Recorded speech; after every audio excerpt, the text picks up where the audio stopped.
Have you thinked about how the whole arc of the internet has evolved over the past couple decades, and then how it's going to evolve? Back then, between the 90s and 2000s, if you were a creator, you would need to figure out how to reach people. Maybe you were doing this record you worked so hard, and this budding technology called Web 1.0 was going through this massive shift.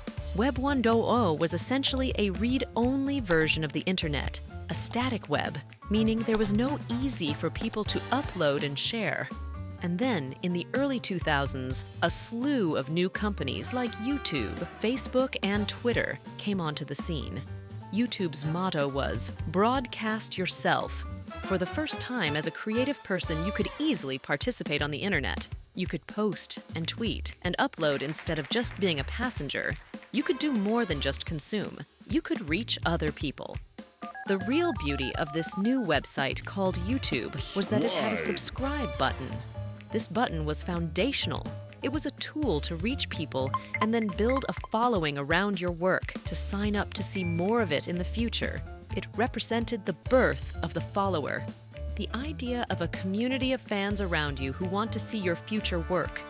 A single mom in a community of single mothers who finally feel seen and understood, or a science educator with students that didn't have access to quality education previously. It was a framework of distribution for true fans.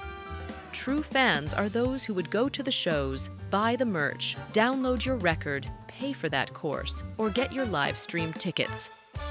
Around the 2010, there was a new change happening. Facebook started experimenting with a new thing called ranking. It analyzed each and every post for how engaging it was. This means that if your post wasn't engaging enough, Facebook would then take that post and push it down in the feed. In other words, they started ranking or ordering posts according to what was best for their business.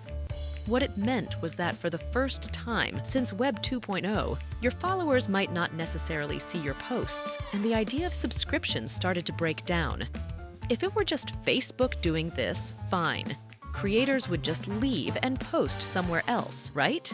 But the other platforms had to compete, and YouTube launched the Cosmic Panda redesign, centering the entire company around watch time. And Twitter and Instagram followed with rank feeds in 2016. 2010 is the decade when the original promise of the true follow was broken. If the 90s was Web 1, the 2000s was Web 2, and the 2010 was ranking. We should worry that the 2020s could become the death of the follower. So, maybe we're not going to actually see the death of the follower. It's too important to die and too valuable to ignore. The next wave of internet and media tech companies are going to surge on this problem and try to solve it. The next decade will need to focus on building direct-to-fan connections and community strength. As we all navigate this next phase of the internet as creative people, do not forget what matters to you as an artist.